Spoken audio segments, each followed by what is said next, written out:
Harish, the best academy. Good evening everyone, welcome to the Harish academy. This is Pratap. ఇక ఇవాళ current affairs start చేసే ముందు ఆస్పిరెంట్స్కి ఒక ముఖ్యమైన గమనిక అండి. మన కరెంట్ అఫైర్స్ క్లాస్ అనేది డైలీ ఏ టైంకి అప్లోడ్ అవుతుందని చెప్పేసి చాలామంది ఆస్పిరెంట్స్ డౌట్స్ ఎక్స్ప్రెస్ చేస్తూ ఉన్నారండి. డైలీ వీడియో 7 PM అప్లోడ్ అవుతుందండి. అయితే కొన్నిసార్లు వేరే క్లాసెస్ ఏవైనా లైవ్ సెషన్ కండక్ట్ చేస్తూ ఉన్నప్పుడు ఆ రోజు వీడియో అనేది లేట్ అవుతుంది. ఫర్ ఎగ్జాంపుల్ నిన్న హరీష్ అకాడమీకి సంబంధించి ఒక క్లాస్ లైవ్ ఉన్నింది కాబట్టి ఆ క్లాస్ అయిపోయిన తర్వాత కొద్దిగా లేట్గా అప్లోడ్ చేయడం జరిగింది. బట్ డైలీ 7 PMకి వస్తుందండి ఎవ్రీడే. ఇక అలానే ఏవైనా టెక్నికల్ ప్రాబ్లమ్స్ అప్లోడ్ చేసేటప్పుడు ఏవైనా టెక్నికల్ ఇష్యూస్, ఇంటర్నెట్ ఇష్యూస్ వచ్చినప్పుడు కొద్దిగా లేట్ అవుతుంది. బట్ ఎనీవే డైలీ అట్ 7 PMకి వస్తుందండి. ఇక ఇవాళ current affairs April 21, 2026 current affairs మనం డీటెయిల్గా డిస్కస్ చేసుకుందాం. ఇవాళ మన first topic international relations point of వ్యూలో India South Korea relations. South Korea president India పర్యటనకు వచ్చారు. సౌత్ కొరియా ప్రెసిడెంట్ ఇండియా పర్యటనకు వచ్చారు. మరి ఈ సందర్భంగా ఇరు దేశాల మధ్య కుదిరిన ముఖ్యమైన ఒప్పందాల గురించి తెలుసుకోవాలి. ఫస్ట్ టాపిక్ వచ్చేసి దక్షిణ కొరియా అధ్యక్షుడు హెచ్ఈ లీజే మ్యూంగ్ భారతదేశ పర్యటన. South Korea president H E Lee Jae Myung. South Korea president name ఏంటండి? Lee Jae Myung. South Korea president Lee Jae Myung 3 days పాటు ఇండియాకి రావడం జరిగింది. April 19 నుంచి April 21 వరకు. మరి ఈ సందర్భంగా ఆయన ప్రైమ్ మినిస్టర్ నరేంద్ర మోడీ గారిని మీట్ అయ్యారు. అలానే ప్రెసిడెంట్ ద్రౌపది ముర్ము గారిని కూడా మీట్ అయ్యారు. మరి ఈ కాంటెక్స్లో మనం తెలుసుకోవాల్సింది ఇరు దేశాల మధ్య కుదిరిన ముఖ్యమైన ఒప్పందాలు ఏంటివి. ఫస్ట్ సౌత్ కొరియా అనేది మనకి సౌత్ కొరియా రాజధాని ఏంటండి? సియోల్. సౌత్ కొరియాని రిపబ్లిక్ ఆఫ్ కొరియాగా కూడా పిలుస్తారు. Republic of Korea. మరి ఇరు దేశాల మధ్య 4 MOUs కుదిరాయి, 4 అగ్రిమెంట్లు కుదిరాయి. ఆ ముఖ్యమైన ఒప్పందాలు వచ్చేసి ఒకటి స్పోర్ట్స్ సెక్టార్కి సంబంధించి క్రీడారంగంలో సహకారం, మరొకటి కల్చరల్ అండ్ క్రియేటివ్ ఇండస్ట్రీస్కి సంబంధించిన ఒక అగ్రిమెంట్, క్రియేటివ్ ఇండస్ట్రీస్కి సంబంధించి ఒక ఒప్పందం. మనం తెలుసుకున్నామండి క్రియేటివ్ ఎకానమీ అంటే ఏంటి, ఆరెంజ్ ఎకానమీ అని చాలాసార్లు మనం తెలుసుకున్నాం.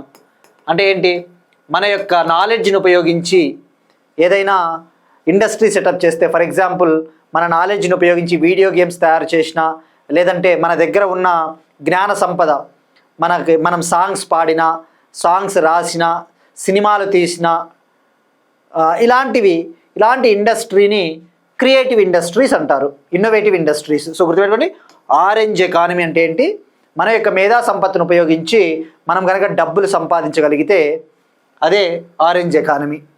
ఇప్పుడు మనం చూస్తూ ఉంటాం, వీడియో గేములు తయారు చేస్తూ ఉంటారు, అప్లికేషన్లు తయారు చేస్తూ ఉంటారు, వాళ్ళకి ఎంత ఆదాయం వస్తుంది. కంటెంట్ క్రియేటర్స్ ఉన్నారు, కంటెంట్ని క్రియేట్ చేస్తూ ఉంటారు, వాళ్ళు కూడా ఆరెంజ్ ఎకానమీలో భాగమే.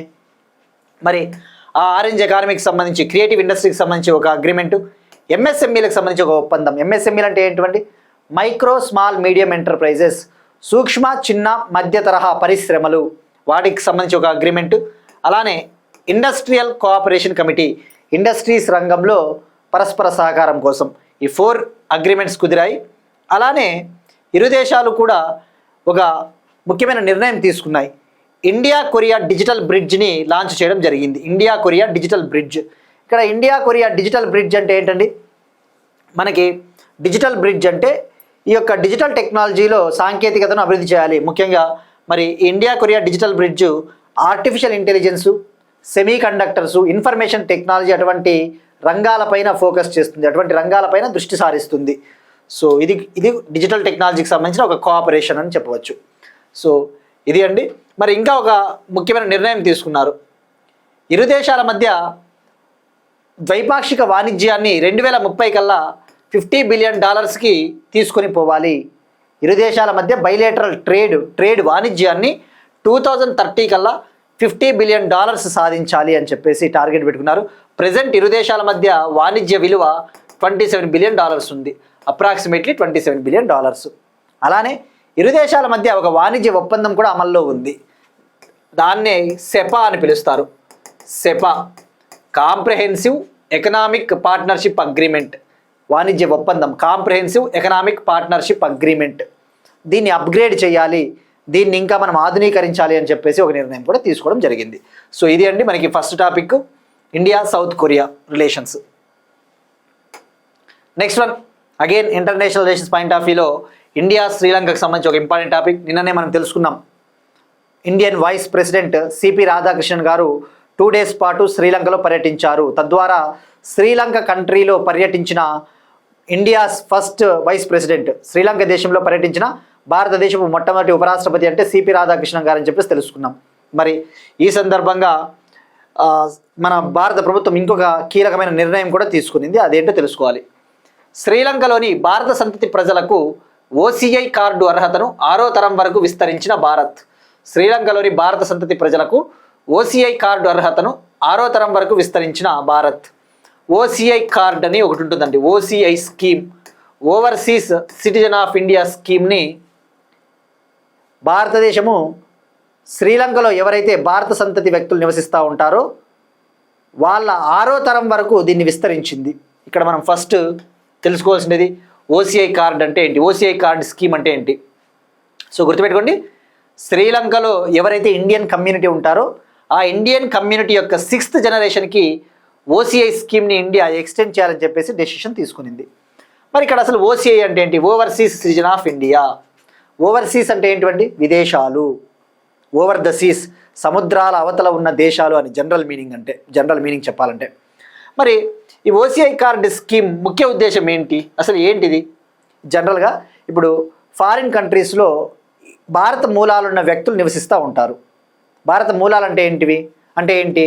ఫర్ ఎగ్జాంపుల్ అమెరికాలోనో న్యూజిలాండ్లోనో పౌరులు అక్కడ నివసిస్తూ ఉంటారు. వాళ్ళ పేరెంట్స్ కావచ్చు, వాళ్ళ గ్రాండ్ పేరెంట్స్ కావచ్చు ఇండియాలో పుట్టి ఉంటారు. అటువంటి వాళ్ళని భారతీయ మూలాలు ఉన్న వ్యక్తులు అని పిలుస్తారు. మరి అటువంటి ఫారిన్ కంట్రీస్లో ఎవరైతే ఇండియన్ ఆరిజిన్ పీపుల్, భారతీయ మూలాలున్న వ్యక్తులు ఉంటారో వాళ్ళకి భారతదేశంలోకి ఎప్పుడైనా కూడా రావాలి అంటే వాళ్ళకి మల్టిపుల్ టైమ్స్ వీసా అవసరం లేకుండానే, అనేక సార్లు వీసాను పునరుద్ధరించుకునే అవసరం లేకుండానే ఒక పర్మనెంట్ వీసా మాదిరి, ఒక శాశ్వత వీసా మాదిరి ఒక స్కీమ్ ఉండాలి అని చెప్పేసి ఓసీఐ కార్డ్ స్కీమ్ని 2005లో భారత ప్రభుత్వం ప్రవేశపెట్టింది. ఎప్పుడు లాంచ్ చేశారు? 2005లో. మరి ఎలా ప్రవేశపెట్టారు?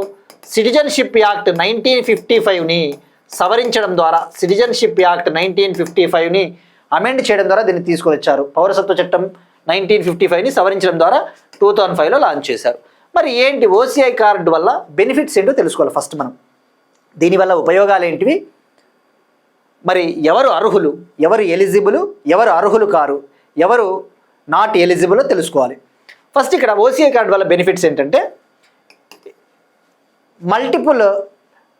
మల్టిపుల్ వీసా అనేది అవసరం ఉండదు. అంటే ఇప్పుడు మనం ఒక 10 సార్లు అమెరికా పౌరులు అమెరికా నుంచి ఇండియాకి పోవాలో, లేదంటే ఇండియా నుంచి అమెరికాకి పోవాలనుకుందాం. అనేక సార్లు వీసాని మనము అప్లై చేసుకోవాల్సిన అవసరం ఉండదు, పునరుద్ధరించుకోవాల్సిన అవసరం ఉండదు. సో ఇక్కడ గుర్తుపెట్టుకోండి, life long multiple entry visa అనేది అందిస్తుంది. ఒక జీవితకాలం పాటు ఇండియాలోకి ఎన్నిసార్లైనా వాళ్ళు రావచ్చు. ఆ విషయం గుర్తుపెట్టుకోండి. అంటే ఒక పర్మనెంట్ వీసా మాదిరి పనిచేస్తుంది, ఒక శాశ్వత వీసా మాదిరి పనిచేస్తుంది. తద్వారా వాళ్ళు వీసాలను మళ్ళీ పునరుద్ధరించుకోవాల్సిన అవసరం లేకుండానే ఇండియాలోనే వాళ్ళు స్టే చేయవచ్చు, నివసించవచ్చు, ఇండియాలో వర్క్ కూడా చేయవచ్చు, పని కూడా చేసుకోవచ్చు. అలానే ఈ ఓసీఐ కార్డు ద్వారా ఇండియన్ సిటిజన్స్కు లభించే చాలా హక్కులు, చాలా ప్రివిలేజెస్ ఈ ఓసీఐ కార్డు ఉన్న వాళ్ళకు కూడా లభిస్తాయి అన్నమాట. సో ఇవన్నీ కూడా మీరు పాలిటీలో చదువుతారండి, సిటిజన్షిప్లో. మరి ఎవరు అర్హులు, ఎవరు ఎలిజిబుల్ అంటే ఉదాహరణకు భారతీయ పౌరులు ఉంటారు. భారతీయ పౌరుల యొక్క జీవిత భాగస్వామ్యులు, ఇప్పుడు ఇండియన్ సిటిజను వేరే దేశానికి చెందిన వాళ్ళని పెళ్లి చేసుకున్నాడు అనుకుందాం, వాళ్ళు కూడా అర్హులే.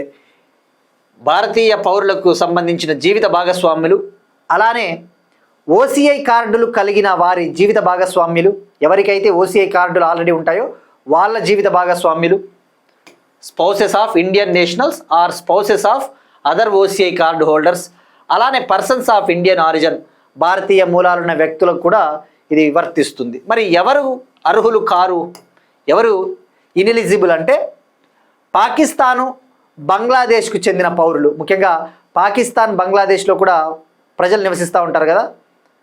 పాకిస్తాను, బంగ్లాదేశ్లో కూడా భారతీయ మూలాలు ఉన్న వాళ్ళు నివసిస్తూ ఉంటారు, కానీ వాళ్ళకి అర్హత ఉండదు, గుర్తుపెట్టుకోండి. పాకిస్తాను, బంగ్లాదేశ్లో కూడా భారతీయ మూలాలున్న వ్యక్తులు ఉంటారు, కానీ వాళ్ళు అర్హులు కాదు. అలానే విదేశాలకు చెందిన మిలిటరీ లేదా పోలీసు అధికారులు కూడా అర్హులు కాదు. Foreign military are police personnel, foreign police officers కూడా అర్హులు కాదు. సో ఇది అండి. సో ఎప్పుడు లాంచ్ చేశారో గుర్తుపెట్టుకోండి, 2005లో సిటిజన్షిప్ యాక్ట్ని సవరించడం ద్వారా.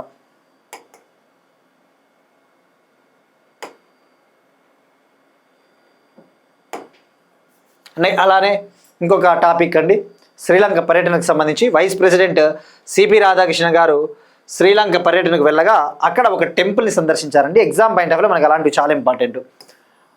కొలంబోలోని గంగరామయ్య టెంపుల్ని విజిట్ చేశారు ఆయన.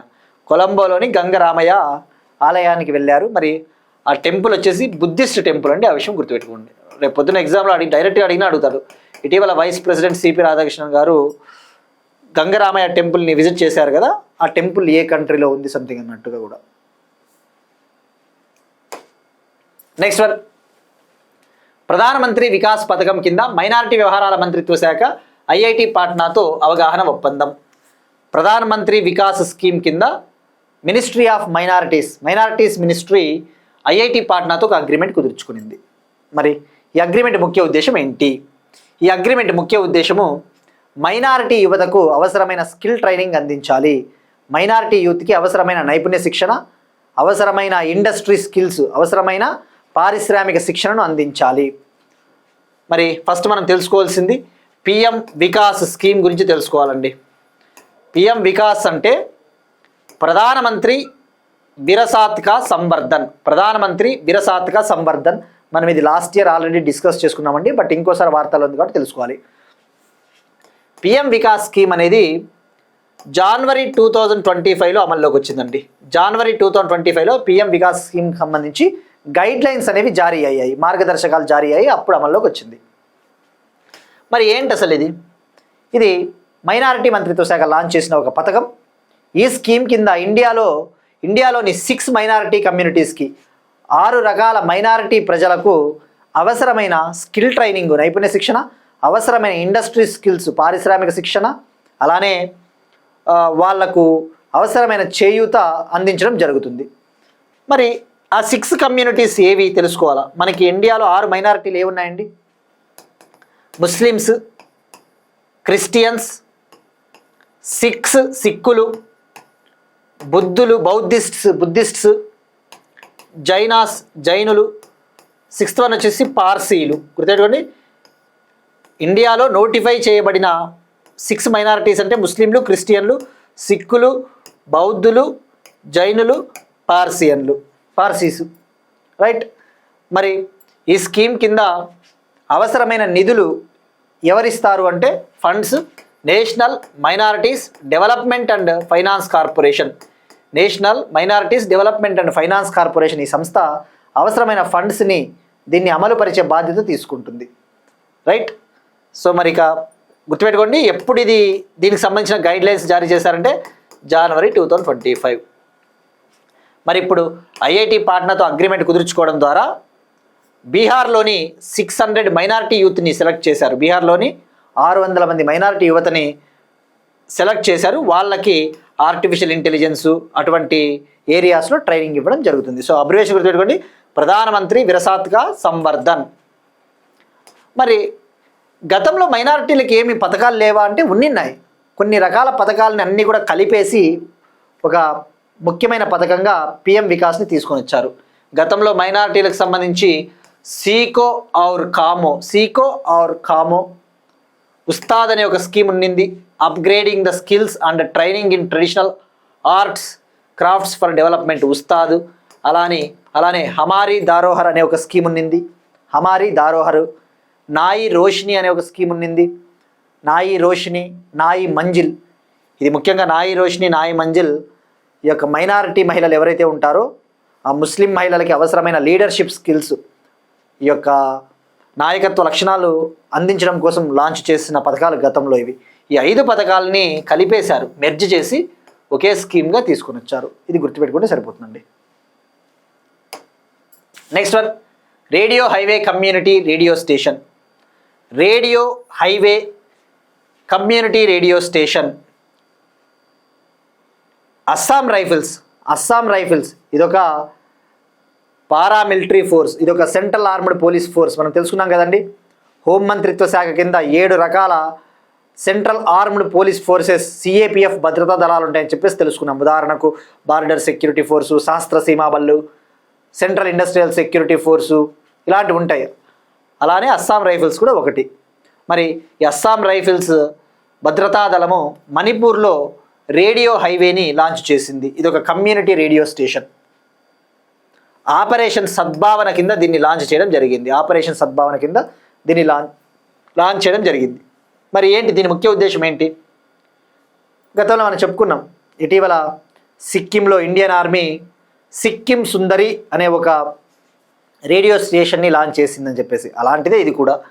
మణిపూర్లో ముఖ్యంగా ప్రజలకు అవసరమైన కనెక్టివిటీని, ప్రజలకు అవసరమైన సమాచారాన్ని, ఇన్ఫర్మేషన్ అందించడం కోసం ఒక రేడియో స్టేషన్ని, కమ్యూనిటీ రేడియో స్టేషన్ని లాంచ్ చేయడం జరిగింది. మరి దీన్ని ఎవరు రన్ చేస్తారు అంటే అక్కడి లోకల్ యువత దీన్ని మేనేజ్ చేస్తారు, దీన్ని నిర్వహిస్తారు. మరి దీని ట్యాగ్ లైన్ వచ్చేసి రేడియో హైవే పల్లెల్కి వాణి అనేది ఒక ట్యాగ్ లైన్. సో గుర్తుపెట్టుకోండి, ఆపరేషన్ సద్భావన కింద దీన్ని లాంచ్ చేయడం జరిగింది. Next one states current affairs అండి. ఉత్తరాఖండ్లో చార్ధామ్ యాత్ర ప్రారంభం. ఇది మనకి డైరెక్ట్గా అడుగుతామండి. చార్ధామ్ యాత్ర అంటే ఏ స్టేటు, ఇందులో భాగంగా ఎన్ని పర్యాటక క్షేత్రాలు కవర్ అయ్యాయి అటువంటి అడుగుతారండి. ఉత్తరాఖండ్లో చార్ధామ్ యాత్ర స్టార్ట్ అయిందండి. మరి చార్ధామ్ యాత్ర అంటే పేర్లో ఉంది, చార్ అంటే 4. హిందూ మతానికి సంబంధించి 4 ఫేమస్ టెంపుల్స్, 4 పర్యాటక క్షేత్రాలు, 4 ఆధ్యాత్మిక క్షేత్రాలని సందర్శించే యాత్ర. మరి ఆ 4 ప్లేసెస్ ఏవి అంటే ఉత్తరాఖండ్లోని కేదార్నాథ్, గంగోత్రి, బద్రీనాథ్, యమునోత్రి, బద్రీనాథ్ పర్యటనకు వెళ్ళవచ్చు. మరి ఇందులో భాగంగా గంగోత్రి, యమునోత్రికి సంబంధించి పోర్టల్స్ను కూడా లాంచ్ చేశారు టికెట్ బుకింగ్ కోసం. మరి ఇక్కడ ఫోకస్ చేయాల్సింది, మనం తెలుసుకోవాల్సింది, ఇవి ఏ జిల్లాల్లో ఉన్నాయో కూడా చాలా ఇంపార్టెంట్ అండి. కేదార్నాథ్ వచ్చేసి రుద్రప్రయాగ్ డిస్టిక్లో ఉంటుంది, ఉత్తరాఖండ్లోని రుద్రప్రయాగ్ జిల్లాలో. బద్రీనాథ్ చమోలి డిస్టిక్. ఇక గంగోత్రి, యమునోత్రి వచ్చేసి ఉత్తరకాశీ డిస్టిక్లో ఉండే టెంపుల్స్ ఇవి. మరి ఇక్కడ తొలిసారిగా ఒక రెస్ట్రిక్షన్ని విధించడం జరిగింది. ఆ రెస్ట్రిక్షన్, ఆ యొక్క ఆంక్ష ఏంటి అంటే బద్రీనాథ్, కేదార్నాథ్, గంగోత్రి టెంపుల్స్ని సందర్శించాలి అంటే హిందువులై ఉండాలి. బద్రీనాథ్, కేదార్నాథ్, గంగోత్రి టెంపుల్స్కి హిందువులు కాని వాళ్ళకి ప్రవేశం లేదు. తొలిసారిగా ఈ రెస్ట్రిక్షన్ని ఇంపోజ్ చేశారు. For the first time restrictions imposed on the entry of non Hindus to 3 shrines, Badrinath, Kedarnath and Gangotri. So ఇక్కడ గుర్తుపెట్టుకోండి, చమోలి డిస్టిక్ మనకు చాలా ఇంపార్టెంట్ అండి. ఎందుకంటే 2025లో చమోలి అవలాంచ్ అనేదాన్ని మనం చూసాం. అవలాంచ్ అంటే ఏంటంటే కొండ చర్యలు విరిగిపడతాయి కదా, వర్షపాతం ఎక్కువైనప్పుడు ఆ మంచు చర్యలు విరిగిపడతాయి, వాటిని అవలాంచులు అంటారు. చమోలి అవలాంచ్ ఏ స్టేట్ అంటే ఉత్తరాఖండ్. మరి ఉత్తరాఖండ్ చీఫ్ మినిస్టర్ ఎవరండి? పుష్కర్ సింగ్ ధామి. మరి ఉత్తరాఖండ్ అంటేనే గుర్తు రావాల్సింది, ఇండియాలో యూనిఫామ్ సివిల్ కోడ్ని అమలు చేసిన మొట్టమొదటి రాష్ట్రం. భారతదేశానికి స్వాతంత్రం వచ్చిన తర్వాత ఉమ్మడి పౌర స్మృతి యూనిఫామ్ సివిల్ కోడ్ని అమలు చేసిన ఫస్ట్ స్టేటు ఉత్తరాఖండ్. ఇక మరి బద్రీనాథ్ వచ్చేసి లార్డ్ విష్ణు టెంపుల్. కేదార్నాథ్ వచ్చేసి పరమేశ్వరునికి 12 జ్యోతిర్లింగాలు ఉంటాయి కదండి, అందులో ఒకటి Kedarnath, lord Shiva jyotirlinga shrine. Next one operation earth guard. ఇది కేరళకు సంబంధించిన ఒక ఆపరేషన్ అండి. కేరళలో ఇల్లీగల్ సాయిల్ మైనింగ్ని కంట్రోల్ చేయడం కోసము కేరళలోని vigilance and anti corruption bureau launch చేసిన ఒక ఆపరేషన్. కేరళలో అక్రమంగా సాయిల్ మైనింగ్ చేస్తూ ఉన్నారు. ఆ అక్రమ సాయిల్ మైనింగ్ని కంట్రోల్ చేయడం కోసం కేరళ యొక్క vigilance and anti corruption bureau launch చేసింది రాష్ట్ర వ్యాప్తంగా. మరి ఏంటిది ఇల్లీగల్ సాయిల్ మైనింగ్ అంటే ఏంటి? జనరల్గా హౌస్ కన్స్ట్రక్షన్కి, ఇళ్ళ నిర్మాణానికి ఇసుక అవసరము, సాయిల్ అవసరము, నేల ఇసుక తవ్వుతారు కదా. మరి అయితే వాళ్ళు అక్రమంగా అక్కడ అవినీతి చేస్తూ ఉన్నారు, ఇష్టానుసారము సాయిల్ని వీళ్ళు తవ్వేస్తున్నారు అని చెప్పేసి ఆ యొక్క అలిగేషన్స్, ఆరోపణలు రావడంతో vigilance and anti corruption bureau launch చేసింది రాష్ట్ర వ్యాప్తంగా. So Operation earth Guard Kerala. Next one, Andhra Pradesh current affairs సంబంధించి ఒక important topic. Pashu Kisan credit card స్కీమ్ను లాంచ్ చేసిన Andhra Pradesh state government. Pashu Kisan credit card స్కీమ్ను లాంచ్ చేసిన Andhra Pradesh state government. Andhra Pradesh government పాడి పరిశ్రమ రైతులకు, ముఖ్యంగా పాడి పరిశ్రమ పైన ఆధారపడుతూ ఉన్న రైతులు ఎవరైతే ఉంటారో, అంటే గేదెలు, ఆవులు ఇటువంటి వాటిని పెంచుకొని బతుకుతూ ఉంటారు కదా, అటువంటి యానిమల్ హస్బెండరీ ఫార్మర్స్ని ఆదుకోవడం కోసం పశు కిసాన్ క్రెడిట్ కార్డు స్కీమ్ని లాంచ్ చేసింది. ఈ స్కీమ్ ముఖ్య ఉద్దేశము లైవ్ స్టాక్ ఫార్మర్స్ని సపోర్ట్ చేయాలి, యానిమల్ హస్బెండరీ సెక్టార్ని అభివృద్ధి చేయాలి, పాడి రంగాన్ని అభివృద్ధి చేయాలి అని చెప్పేసి. మరి ఇది ఎవరిని కవర్ చేస్తుంది, ఎవరు అర్హులు అంటే ఎవరైతే క్యాటిల్, ఆవులు, గేదెలు, అలానే మేకలు, గొర్రెలు, పిగ్స్, పందులు, కోళ్ల పరిశ్రమని నడుపుకుంటూ బతుకుతూ ఉంటారో అటువంటి farmers eligible. Farmers who are rearing cattle, buffaloes, goat, sheep, pigs and poultry. మరి ఏంటి ఈ స్కీమ్ ముఖ్య ఉద్దేశం ఏంటి?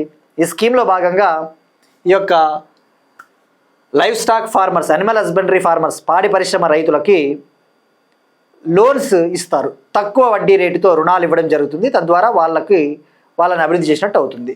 మరి ఒక్కొక్క ఫీచర్ తెలుసుకుంటే ఇందులో ఉన్న ఫీచర్స్ ఏంటివి అంటే, తక్కువ వడ్డీతో వీళ్లకు రుణాలు అందించడం జరుగుతుంది. Institutional credit at lower interest rates. జనరల్గా ప్రైవేట్ లెండర్స్ పైన ఎక్కువగా ఆధారపడుతూ ఉంటారు, ప్రైవేట్ వ్యక్తులపైన ఆధారపడుతూ ఉంటారు అప్పుల కోసం. కానీ ఇందులో భాగంగా మనకి ఇన్స్టిట్యూషనల్ క్రెడిట్, ఒక ఫార్మల్ క్రెడిట్ అంటే బ్యాంకుల నుంచి అందించడం జరుగుతుంది. మరి ఈ స్కీమ్ కింద ఈ యొక్క పాడి రైతులకు, లైవ్ స్టాక్ ఫార్మర్స్కి ఎటువంటి తనఖా పెట్టుకోకుండానే 7% వడ్డీ రేటుతో 1.6 lakh వరకు రుణాలను అందించడం జరుగుతుంది. కొల్లేటరల్ అంటే ఏంటండి? మనం ఏదైనా ఒక అప్పు తీసుకోవాలంటే మనం ఏదో ఒకటి మన దగ్గర ఉన్న ప్రాపర్టీని తనఖా పెట్టాలి కదా, అది కొల్లేటరల్.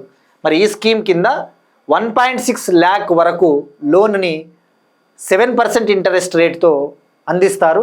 దీనికి ఎటువంటి కొల్లేటరల్ అవసరం లేదు. అలానే బ్యాంకింగ్ నిబంధనల మేరకు 3 లక్షల వరకు లోన్స్ని అందించడం జరుగుతుంది. గుర్తుపెట్టుకోండి, 1.6 లక్షల వరకు ఎటువంటి కొల్లేటరల్ లేకుండానే 7% ఇంట్రెస్ట్ రేటుతో లోన్స్ ఇస్తారు. అలానే బ్యాంకింగ్ నిబంధనల మేరకు 3 lakh వరకు లోన్ ఇవ్వడం జరుగుతుంది. ఇక అలానే కొన్ని ఉపయోగాలు ఉంటాయి. ఎవరైతే ఈ యొక్క పాడి రైతులు, లైవ్ స్టాక్ ఫార్మర్సు సంవత్సరం లోపు వాళ్ళు తీసుకున్న లోన్ని కనుక చెల్లించినట్టయితే వాళ్ళకి వడ్డీ రేట్లపైన సబ్సిడీ ఇస్తారు. అంటే వడ్డీ రేట్లను తగ్గిస్తారు. ఎంత తగ్గిస్తారు? 3% ఇంట్రెస్ట్ రేట్ని తగ్గిస్తారు. తద్వారా వాళ్ళకి నెక్స్ట్ టైం నుంచి 4% ఇంట్రెస్ట్తోనే లోన్లు అందించడం జరుగుతుంది. గుర్తుపెట్టుకోండి, ఎవరైతే live stock farmers within 1 year లోపు రీపేమెంట్ చేస్తే వాళ్ళకి ఒక 3% ఇంట్రెస్ట్ సబ్వెన్షన్ అనేది అందిస్తారు. సబ్వెన్షన్ అంటే సబ్సిడీ, అంటే వడ్డీ రేట్లను తగ్గిస్తారు. నెక్స్ట్ టైం నుంచి వాళ్ళకి 4% అప్లై అవుతుంది. మరి ఎవరు అర్హులు? ఈ యొక్క స్కీమ్ కింద ఆంధ్రప్రదేశ్లోని అన్ని రకాల పాడి రైతులు, అంటే సొంతంగా భూములు కలిగి ఎవరైతే పాడి పరిశ్రమను అభివృద్ధి చేసుకుంటూ ఉంటారో, అలానే లేదా లీజుకి తీసుకున్న భూములలో వాళ్ళు ఇటువంటి పాడిని అభివృద్ధి చేస్తూ ఉంటారో వాళ్ళు కూడా అర్హులే. So all livestock farmers, land owners, lease తీసుకున్న ఫార్మర్స్ కూడా ఎలిజిబులే. అలానే సెల్ఫ్ హెల్ప్ గ్రూప్ మెంబర్స్ కూడా అర్హులే. స్వయం సహాయక సంఘాల సభ్యులు ఉంటారు కదా, వాళ్ళు కూడా అర్హులే. నెక్స్ట్ వన్, ఎకానమీకి సంబంధించి 2026-27లో భారతదేశ జీడిపి వృద్ధి 6.8 నుంచి 7.1% ఉంటుందని చెప్పేసి SBI సంస్థ చెప్పింది. State Bank of India SBI research paper, SBI research 2026-27 financial year అంటే ఏంటి, FY27 ఫినాన్షియల్ ఇయర్ 27 అంటారు. 2026-27 ఆర్థిక సంవత్సరంలో ఇండియా యొక్క గ్రాస్ డొమెస్టిక్ ప్రోడక్ట్ స్థూల జాతీయ ఉత్పత్తి గ్రోత్ రేట్ అనేది 6.8 నుంచి 7.1% ఉంటుందని చెప్పేసి చెప్పింది. మరి అంటే ఒక విధంగా చెప్పాలంటే మంచి గ్రోత్ రేట్ అని చెప్పవచ్చు. ఆల్రెడీ చాలా సంస్థలు 7% లోపే ఉండొచ్చు అని చెప్పేసి కూడా చెప్తా ఉన్నాయి. కానీ ఎస్బీఐ ఇంత చెప్పిందంటే చాలా బెటర్ అని చెప్పవచ్చు. ఈవెన్ దో మనకి ఇప్పుడు ప్రపంచవ్యాప్తంగా ఈ ఆయిల్ సంక్షోభం, ఈ చమురు సంక్షోభం ఉన్నప్పటికీ కూడా ఎగుమతులన్నీ కూడా తగ్గుముఖం పడతా ఉన్నాయి, ఎక్స్పోర్ట్స్ అన్నీ రెడ్యూస్ అవుతున్నాయి. అయినప్పటికీ ఇండియా మంచి గ్రోత్ రేట్ సాధిస్తుందని చెప్పేసి చెప్పడం జరిగింది. దానికి ప్రధాన కారణము స్వదేశీయంగా మంచి కన్జంప్షన్ ఉంది, స్వదేశీయంగా మంచిగా మనము వస్తువుల్ని వాటిని వినియోగిస్తూ ఉన్నాం. స్ట్రాంగ్ డొమెస్టిక్ కన్జంప్షన్ కావచ్చు, అలానే మంచిగా పెట్టుబడులు వస్తూ ఉన్నాయి మౌలిక వసతులలో, ఇన్ఫ్రాస్ట్రక్చర్ బాగుంది, సర్వీస్ సెక్టార్ కూడా బాగుంది, సేవా రంగము, అందుకు ఇంత ఉండొచ్చు అని చెప్పేసి చెప్పింది. మరి మీరు చూస్తే ఎకనామిక్ సర్వే కూడా, ఎకనామిక్ సర్వే 2025-26 ఈ సంవత్సరం మనం తెలుసుకున్నాం కదండి ఆల్రెడీ హైలైట్స్. ఎకనామిక్ సర్వే 2025-26 ఏమని చెప్పిందండి, ఎకనామిక్ సర్వే కూడా ఏమని చెప్పింది, మన 26-27కి మన వృద్ధి రేట్ ఎంత ఉంటుందని చెప్పింది. ఎకనామిక్ సర్వే 2025-26 2026-27 సంవత్సరానికి గాను భారతదేశ జీడిపి గ్రోత్ రేట్ అనేది 6.8 నుంచి 7.2% ఉంటుందని చెప్పేసి చెప్పింది. మరి అదే ఎకనామిక్ సర్వే 2025-26 2025-26 ఆర్థిక సంవత్సరానికి భారతదేశ వృద్ధి రేటు 7.4% ఉంటుంది. దీనికి ప్రధాన కారణము కన్జంప్షన్, వినియోగము, ఇన్వెస్ట్మెంట్, పెట్టుబడులు ప్రధాన కారణం అని చెప్పేసి చెప్పింది. సో గుర్తుపెట్టుకోండి, ఎకనామిక్ సర్వే 2025-26 ఆల్రెడీ ముగిసిపోయిన ఆర్థిక సంవత్సరం 2025-26 ఆర్థిక సంవత్సరంకి ఇండియా యొక్క గ్రోత్ రేట్ 7.4% అని చెప్పేసి అంచనా వేసింది. ఇప్పుడు మనం నడుస్తూ ఉన్న ఫినాన్షియల్ ఇయర్ 26-27కి మాత్రం 6.8 నుంచి 7.2% ఉంటుందని చెప్పేసి చెప్పింది. సో ఇలాంటి ట్రెండ్స్ మనకు ముఖ్యమండి. ఇవి అఫీషియల్ ఇన్ఫర్మేషన్. ఇటువంటి ఎకనామిక్ సర్వే డైరెక్ట్గా అడుగుతాడు ఎంత చెప్పింది ఎకనామిక్ సర్వే అని చెప్పేసి. నెక్స్ట్ వన్, ఎకానమీకి సంబంధించి ఇంకొక ఇంపార్టెంట్ టాపిక్ అండి, core sector. Core sector March 2026లో 0.4% తగ్గిన కోర్ సెక్టార్ వృద్ధి. మార్చ్ 2026లో 0.4% తగ్గిన కోర్ సెక్టార్ వృద్ధి. మార్చ్ 2026లో కోర్ సెక్టార్ యాక్టివిటీ 0.4% మేర కాంట్రాక్ట్ అయ్యింది. కాంట్రాక్ట్ అంటే డిక్లైన్ అయ్యింది, రెడ్యూస్ అయ్యింది. మరి ఇక్కడ మనం తెలుసుకోవాల్సింది, ఎకానమీలో ఎప్పుడైనా కూడా మనం చాలాసార్లు చెప్పుకున్నామండి, ఏవైనా ధరలకు సంబంధించిన సూచికలు, కన్జ్యూమర్ ప్రైస్ ఇండెక్స్ కావచ్చు, హోల్సేల్ ప్రైస్ ఇండెక్స్ కావచ్చు, లేదంటే index of industrial production IIP మనం తెలుసుకున్నాం. పారిశ్రామిక వృద్ధి సూచిక అంటే ఏంటి, ఇండెక్స్ ఆఫ్ ఇండస్ట్రియల్ ప్రొడక్షన్ అంటే భారతదేశంలో పరిశ్రమలలో వృద్ధి రేటు ఎంత ఉంది, ఏ పరిశ్రమలో అత్యధికంగా ఉత్పత్తి సాగుతూ ఉంది అని చెప్పేసి అటువంటి వాటిని తెలుసుకోవడానికి కొన్ని ఇండికేటర్లు ఉంటాయి. అలానే కోర్ సెక్టార్ అనేది ఒకటి కీలకమైనది. ఇది మనం డీటెయిల్గా ఒకసారి నీటికి నోట్స్ రాసి పెట్టుకోండి. ఎందుకంటే ఈ కోర్ సెక్టార్కి సంబంధించి ప్రతి నెల కూడా డేటా మనకి వస్తుంది. ఈ నెలలో ఎంత వృద్ధి రేటు సాధించింది కోర్ సెక్టారు, గత నెలలో ఎంత సాధించింది, అట్లాంటివి. సో ఇక్కడ మనం ఫస్ట్ ఫోకస్ చేస్తే మార్చ్ 2026లో కోర్ సెక్టార్ వృద్ధి రేట్ అనేది ఒక 0.4% తగ్గింది. ఇది గత 19 నెలల్లో ఇదే అత్యల్పము అని చెప్పవచ్చు. లాస్ట్ 19 monthsలో ఇదే లోయెస్ట్ అని చెప్పవచ్చు. మరి ఇక్కడ మీరు ఫోకస్ చేస్తే ఏంటి అసలు కోర్ సెక్టార్? కోర్ సెక్టార్ అంటే ఇందులో 8 రకాల ఇండస్ట్రీలు ఉంటాయండి. ఉదాహరణకు కోలు, క్రూడ్ ఆయిల్, కోల్ అంటే బొగ్గు, క్రూడ్ ఆయిల్ అంటే ముడి చమురు, రిఫైనరీ ప్రోడక్ట్స్ అంటే ఏంటివి, పెట్రోలియం ఉత్పత్తులు, అలానే స్టీలు, సిమెంట్, ఎలక్ట్రిసిటీ, ఫర్టిలైజర్స్, ఇటువంటి 8 ఇండస్ట్రీలు ఉంటాయి. 8 రకాల ఇండస్ట్రీలు. అవి చాలా కీలకం భారతదేశం అభివృద్ధి చెందాలి అంటే. మరి ఏమని చెప్తా ఉంది ఈ రిపోర్టు? మార్చ్ 2026లో ఈ 8 కోర్ ఇండస్ట్రీలు ఉంటాయి కదా, 8 కోర్ సెక్టార్లు. ఇందులో 4 సెక్టార్ల యొక్క వృద్ధి రేటు తగ్గింది, నెగిటివ్లోకి వెళ్ళింది అన్నాడు. ఆ 4 ఏవి అంటే ఫర్టిలైజర్స్, క్రూడ్ ఆయిల్, కోలు, ఎలక్ట్రిసిటీ. మరి ఇక్కడ ఫోకస్ చేయాల్సింది ఫస్ట్, ఎప్పుడైనా మనం తెలుసుకోవాల్సింది ఈ డేటాని ఎవరు రిలీజ్ చేస్తారు, ఎప్పుడు రిలీజ్ చేస్తారు. ఎవ్రీ మంత్ ఈ డేటాని రిలీజ్ చేస్తారు, ప్రతి నెల. మరి ఎవరు రిలీజ్ చేస్తారు? Office of the economic adviser. Office of the economic adviser. మరి ఇది ఏ మంత్రిత్వ శాఖ కింద ఉంటుంది? Ministry of commerce and industry, పరిశ్రమలు మరియు వాణిజ్య మంత్రిత్వ శాఖ కింద ఉంటుంది.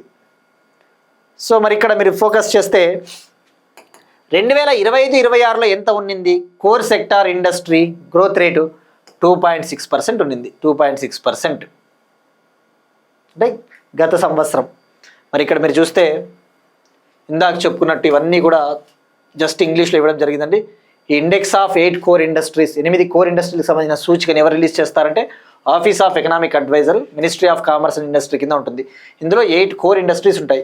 Coal, crude oil, natural gas, refinery products, fertiliser, steel, cement, electricity. మరి ఇక్కడ తెలుసుకోవాల్సింది ఇందులో హయ్యెస్ట్ వెయిటేజ్ దేనికి ఉంటుంది, అత్యధికంగా దేనికి వాటా ఉంటుంది, అటువంటివి తెలుసుకోవాలండి.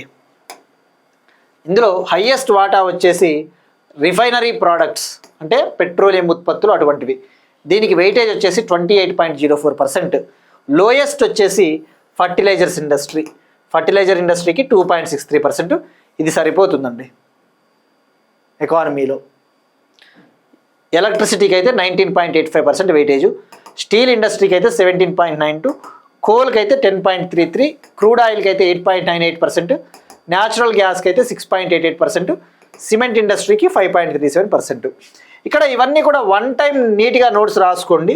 ఎందుకంటే ఈ ఎకానమీలో మీరు ఇప్పుడు ఏ కాంపిటేటివ్ ఎగ్జామ్ మీరు క్లియర్ చేయాలన్నా, గ్రూప్ 2 అయినా, ఆర్ఆర్బి అయినా, ఎస్ఎస్సి అయినా, మీరు అన్ని సబ్జెక్టులు చదవాల్సిందే అండి. History, geography, economy, polity, general science, science and technology, environment, right. మరి అలాంటప్పుడు ఇలాంటి బేసిక్ టాపిక్స్ చదవుకోకుండా జాబ్ కొట్టడం అనేది కుదరదు. ఇక్కడ కరెంట్ అఫైర్ అంటే ఏమొస్తుంది దీనికి? కోర్ ఇండస్ట్రీ మార్చి 2026లో ఎంత తగ్గింది, ఎంత ఉంది, వాడు అది అడగొచ్చు, అడగకపోవచ్చు. కానీ కరెంట్ అఫైర్లో భాగంగా న్యూస్లో ఉంది కాబట్టి మనం తెలుసుకోవాలి. మనము ఇది స్టాటిక్ పాయింట్ ఆఫ్ వ్యూలో ఇవన్నీ వన్ టైం నోట్స్ మేకింగ్. ఒకసారి నోట్స్ రాసుకున్నారు అంటే నెక్స్ట్ టైం నేను ఇటువంటివి చెప్పకపోయినా మీరు రివిజన్ చేసుకుంటే కూడా గుర్తుండిపోతాయి. ఇవేం మారవు, అంతే కదా. స్టాటిక్ ఎప్పుడు మారదు. ఏమన్నా వెయిటేజ్లు మారుస్తుంటారు, బేస్ ఇయర్లు మారుస్తుంటారు. అటువంటివి ఏమన్నా ఉంటే నేను అప్డేట్ ఇస్తానండి. మరి ఈ యొక్క కోర్ ఇండస్ట్రీస్కి బేస్ ఇయర్ వచ్చేసి 2011-12 బేస్ ఇయర్. బేస్ ఇయర్ అంటే ఏంటంటే మనం తెలుసుకున్నాం, ఒక రెఫరెన్స్ ఇయరు. ఒక ఇండస్ట్రీ అయినా, ఒక సెక్టార్ అయినా గ్రోత్ సాధించిందా లేదా తెలుసుకోవాలంటే కంపేర్ చేయాలి, పోల్చుకోవాలి. ఒక రెఫరెన్స్ ఇయర్ కావాలి, దాన్నే బేస్ ఇయర్ అంటారు. అంటే 2011-12 ధరల ఆధారంగా అన్నట్టు, right. So core sector activity. Next one, biodiversity, జీవ వైవిధ్యానికి సంబంధించి 100 ఏళ్ల తర్వాత ఆస్ట్రేలియాలో కనిపించిన నైట్ ప్యారెట్ బర్డ్. 100 ఏళ్ల తర్వాత ఆస్ట్రేలియాలో కనిపించిన నైట్ ప్యారెట్ బర్డ్. దాదాపు 100 ఇయర్స్ తర్వాత అంతరించిపోయింది అనుకున్న ఒక పక్షి 100 ఇయర్స్ తర్వాత ఆస్ట్రేలియాలోని ఎంగుర్పా అనే ఒక ప్రాంతంలో కనిపించింది. ఆస్ట్రేలియాలోని ఎంగుర్పా అనే ఒక ప్రాంతంలో కనిపించింది. మరి ఏంటిది? ఇది నైట్ ప్యారెట్ బర్డ్. అంటే తెలుగులో చెప్పాలంటే రాత్రి చిలుక. రాత్రి చిలుక ఎందుకంటారంటే ఇది రాత్రిపూట్లే సంచరిస్తుంది. నాక్చర్నల్, ఇంగ్లీష్లో ఏమంటారండి? నాక్చర్నల్. నాక్చర్నల్ అంటే రాత్రిపూట్లు సంచరిస్తుంది, పగలంతా నిద్రపోతుందేమో, రైట్. సో మరి ఆల్మోస్ట్ అంతరించిపోయింది అనుకున్న ఒక పక్షి 100 ఏళ్ల తర్వాత కనబడింది. సో ఎక్స్టింక్ట్ అయిపోయిందేమో అనుకున్నారు. మరి దీని యొక్క సైంటిఫిక్ నేమ్ ఏంటండి? పెజోపోరస్ ఆక్సిడెంటలిస్. పెజోపోరస్ ఆక్సిడెంటలిస్ దీని యొక్క శాస్త్రీయ నామము, సైంటిఫిక్ నేమ్. సో గుర్తుపెట్టుకోండి, ఇది గ్రీన్ కలర్లో ఉంటుంది. గ్రీన్ కొద్దిగా ఎల్లో కలర్లో ఉండే ఒక బర్డ్. నెక్స్ట్ వన్, స్పేస్ టెక్నాలజీకి సంబంధించి ఒక ఇంపార్టెంట్ టాపిక్. పునర్వినియోగించిన న్యూ గ్లెన్ రాకెట్ బూస్టర్ తొలి ల్యాండింగ్ను సాధించిన బ్లూ ఆరిజిన్ సంస్థ. పునర్వినియోగించిన న్యూ గ్లెన్ రాకెట్ బూస్టర్ తొలి ల్యాండింగ్ను సాధించిన Blue Origin company. Blue Origin company ఎవరిదండి ఇది? అమెజాన్ ఫౌండర్ అయిన జెఫ్ బెజోస్ గారి కంపెనీ ఇది. బ్లూ ఆరిజిన్ కంపెనీ అనేది జెఫ్ బెజోస్ యొక్క ఒక స్పేస్ కంపెనీ. ఏ విధంగా అయితే ఎలాన్ మస్క్కి స్పేస్ ఎక్స్ కంపెనీ ఉందో, అమెజాన్కి చెందిన ఫౌండర్ జెఫ్ బెజోస్ కూడా ఒక స్పేస్ కంపెనీ ఉంది, బ్లూ ఆరిజిన్ కంపెనీ. మరి ఇప్పుడు ఆ బ్లూ ఆరిజిన్ కంపెనీ ఒక అచీవ్మెంట్ సాధించింది, ఒక ఘనత.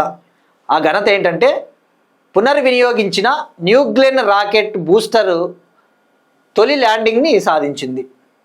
ఇక్కడ బ్లూ ఆరిజిన్ కంపెనీ ఒక రీయూజబుల్ రాకెట్ని యూజ్ చేస్తూ ఉందండి, డెవలప్ చేస్తూ ఉంది, అభివృద్ధి చేస్తూ ఉంది. దాని పేరే new Glenn rocket. New Glenn rocket ఇది సుమారుగా 29 అంతస్తుల ఎత్తు ఉంటుంది. 29 స్టోరీ బిల్డింగ్ ఎంత హైట్ ఉంటుందో అంత ఉంటుంది. దీని పొడవు, దీని లెంగ్త్ 29 అంతస్తులు ఎంత ఉంటుందో పొడవు, అంత పొడవు ఉంటుంది. అంత పెద్ద భారీ rocket. New Glenn rocket is of height 29 story building height. So మరి ఇది ఒక reusable rocket. New Glenn rocket అనేది రీయూజబుల్ రాకెట్ అండి. అంటే దీన్ని పునర్వినియోగించవచ్చు. ఒక రాకెట్ని మళ్ళీ మళ్ళీ యూజ్ చేస్తే ఏమవుతుంది? లాంచింగ్ కాస్ట్ తగ్గుతుంది, స్పేస్ మిషన్ల యొక్క ప్రయోగ ఖర్చు తగ్గుతుంది. మరి ఆ యొక్క రీయూజబుల్ న్యూ గ్లెన్ రాకెట్ యొక్క బూస్టర్ని తొలిసారిగా ల్యాండ్ చేసింది స్పేస్లో. మరి బూస్టర్ అంటే ఏంటండి? ఆ రాకెట్ మంచి వేగంతో హై థ్రస్ట్తో దూసుకొని పోవాలంటే బూస్టర్స్ అవసరము.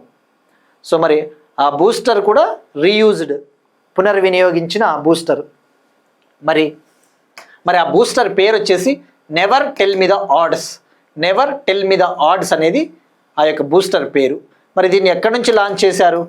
ఏప్రిల్ 20, 2026న అమెరికాలోని కేప్ కెనవరల్ స్పేస్ స్టేషన్, అమెరికాలోని ఫ్లోరిడాలో ఉన్న కేప్ కెనవరల్ స్పేస్ స్టేషన్ నుంచి లాంచ్ చేశారు. మరి అయితే ఈ రాకెట్ ప్రయోగం అయితే జరిగింది, కానీ రిజల్ట్ అనేది మిక్స్డ్ రిజల్ట్ వచ్చింది, మిశ్రమ ఫలితం వచ్చింది.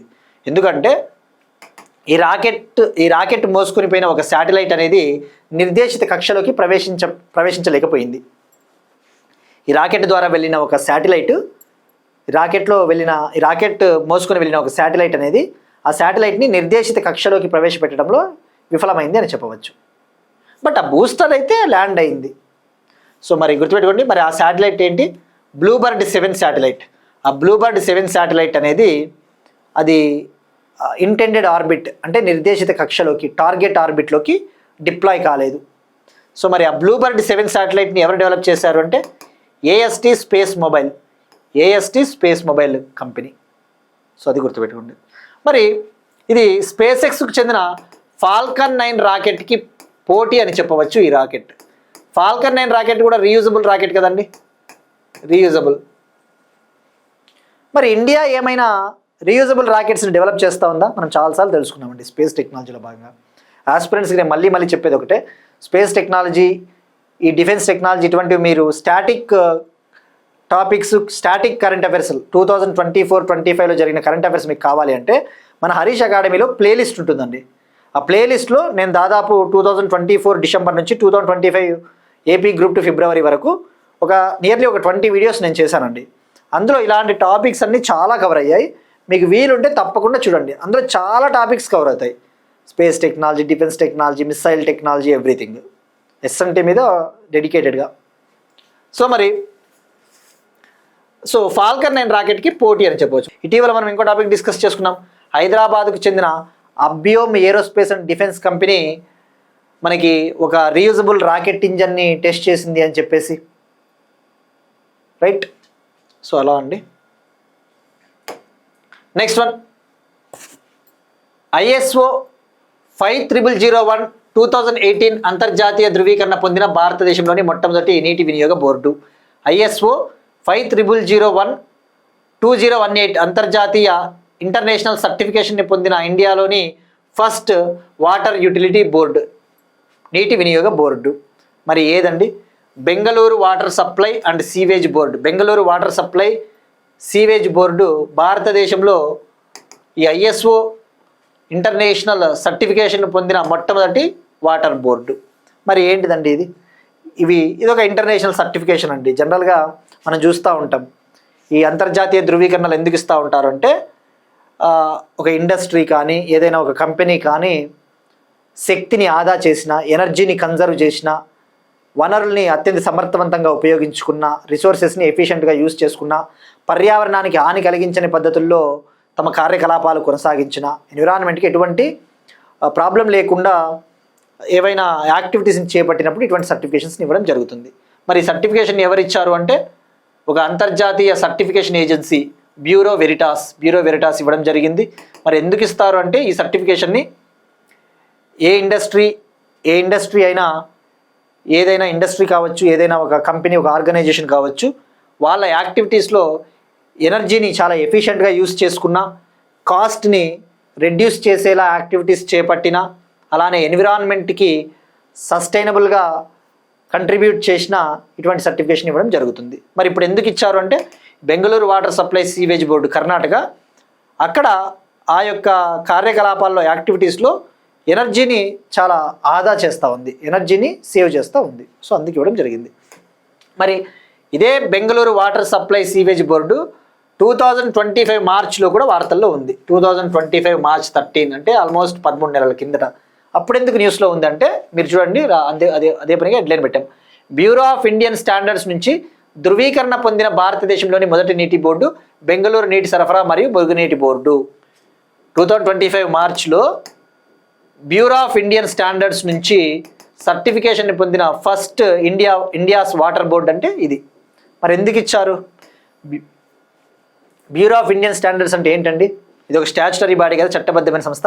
ఇండియాలో వినియోగదారుల హక్కులకు సంబంధించి, కన్జ్యూమర్ రైట్స్కి సంబంధించి ఏవైనా వస్తువులు, గూడ్స్, ఆ గూడ్స్ యొక్క క్వాలిటీని, ఆ యొక్క వస్తువులు లేదా సేవల యొక్క నాణ్యతను పరిరక్షిస్తుంది ఇది బ్యూరో ఆఫ్ ఇండియన్ స్టాండర్డ్స్. మరి ఆ BIS నుంచి సర్టిఫికేషన్ పొందిన భారతదేశం మొట్టమొదటి నీటి బోర్డు, గుర్తుపెట్టుకోండి, ఇండియాస్ ఫస్ట్ వాటర్ బోర్డు. మరి ఎందుకు అంటే ఆ బెంగళూరు వాటర్ బోర్డు ఆ బెంగళూరు ప్రజలకి పైప్డ్ డ్రింకింగ్ వాటర్ ద్వారా, పైప్డ్ డ్రింకింగ్ ఫెసిలిటీ ద్వారా చాలా సమర్థవంతంగా క్వాలిటీ వాటర్ని అందిస్తూ ఉంది. Next one, appointments.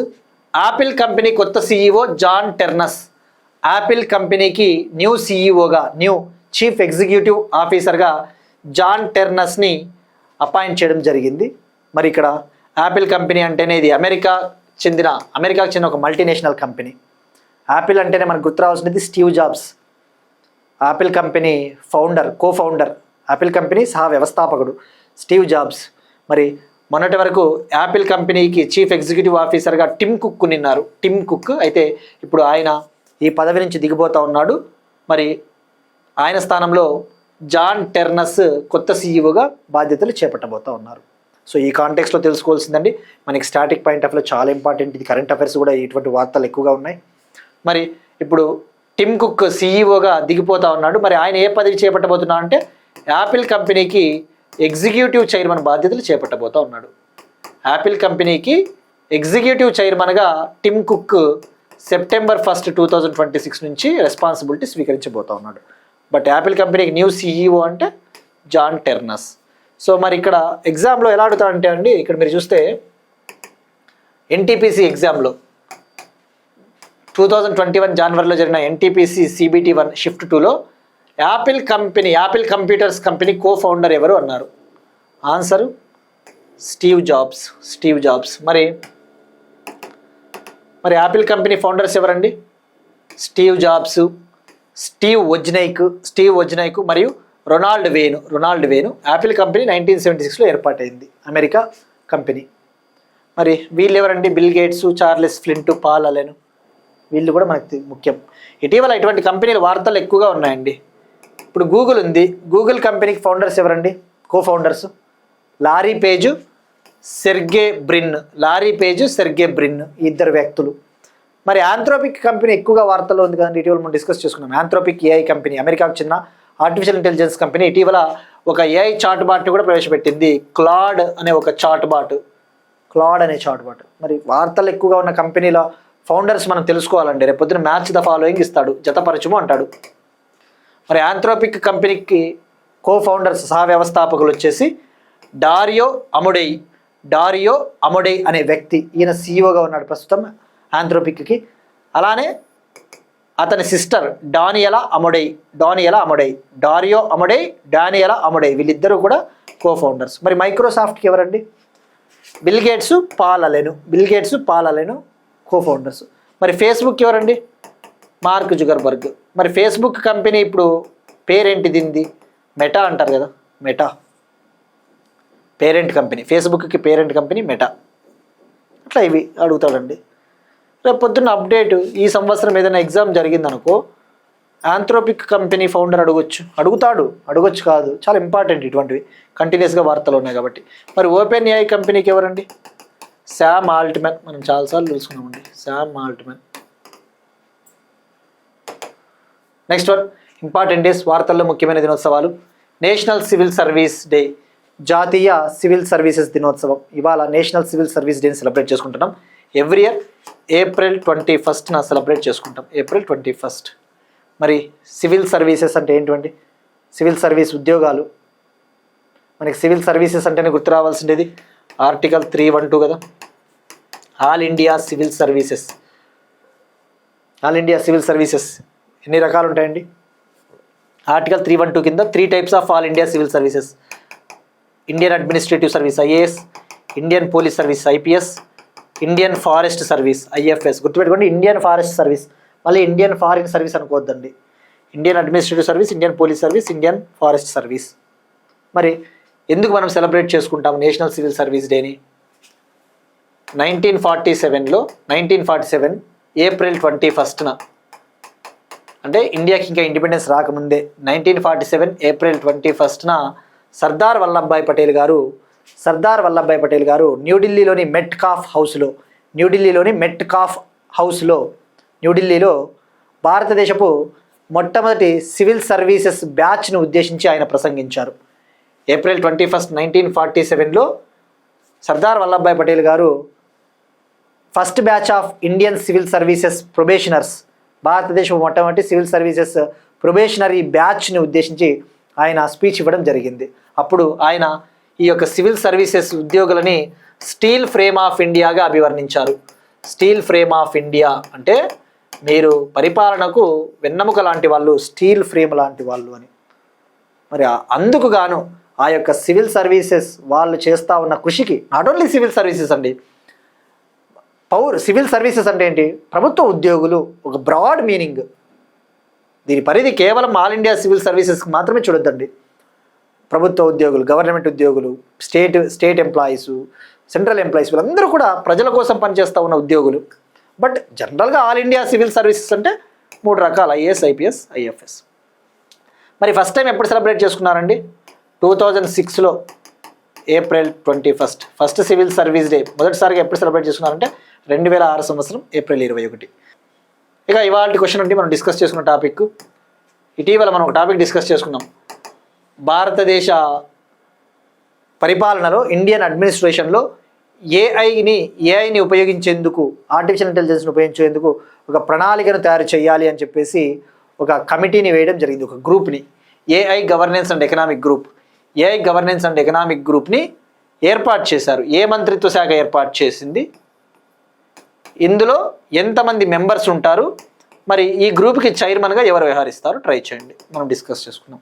ఇక నిన్న క్వశ్చన్ కండి ఆన్సరు 2025-26లో ఇండియాలో 55,200కి పైగా స్టార్టప్స్కి రికగ్నిషన్ వచ్చింది, గుర్తింపు వచ్చింది. ఇప్పుడు ఓవరాల్గా March 31, 2026 నాటికి ఇండియాలో సుమారుగా 2.23 లాఖ్కు పైగా స్టార్టప్స్ ఉన్నాయి.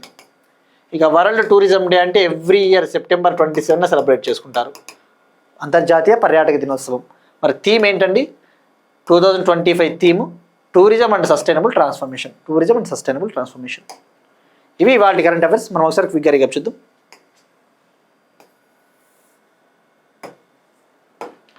సౌత్ కొరియా అధ్యక్షుడు లీ జే మ్యూంగ్ భారతదేశ పర్యటన. శ్రీలంకలోని భారత సంతతి ప్రజలకు OCI కార్డు అర్హతను 6వ తరం వరకు విస్తరించిన భారత్. కొలంబోలోని గంగరామయ్య బుద్ధిస్ట్ టెంపుల్ను విజిట్ చేసిన CP రాధాకృష్ణన్ వైస్ ప్రెసిడెంట్. ప్రధానమంత్రి వికాస్ పథకం కింద మైనారిటీ వ్యవహారాల మంత్రిత్వ శాఖ ఐఐటి పట్నాతో agreement Bihar. Radio highway community radio స్టేషన్ను లాంచ్ చేసిన అస్సాం రైఫల్స్. ఉత్తరాఖండ్లో చార్ధామ్ యాత్ర ప్రారంభం. ఆపరేషన్ ఎర్త్ గార్డ్ కేరళ అక్రమ సాయిల్ మైనింగ్ని అరికట్టడం కోసం. పశు కిసాన్ క్రెడిట్ కార్డు స్కీమ్ను లాంచ్ చేసిన ఆంధ్రప్రదేశ్ రాష్ట్ర ప్రభుత్వం. 2026-27లో భారతదేశ జీడీపీ వృద్ధి 6.8 to 7.1% ఉండొచ్చని చెప్పిన SBI State Bank of India. March 2026లో 0.4% తగ్గిన కోర్ సెక్టార్ వృద్ధి రేటు. ఇందులో 8 ఇండస్ట్రీలు ఉంటాయి. Highest weightage refinery products, lowest weightage fertilisers industry. 100 ఏళ్ల తర్వాత ఆస్ట్రేలియాలో కనిపించిన నైట్ ప్యారెట్ బర్డ్. పునర్వినియోగించిన న్యూగ్లిన్ రాకెట్ బూస్టర్ తొలి ల్యాండింగ్ను సాధించిన Blue Origin company. ISO 50001 2018 international certification పొందిన భారతదేశపు మొట్టమొదటి నీటి వినియోగ బోర్డు. యాపిల్ కంపెనీ కొత్త CEO John Ternus. National civil services day April 21.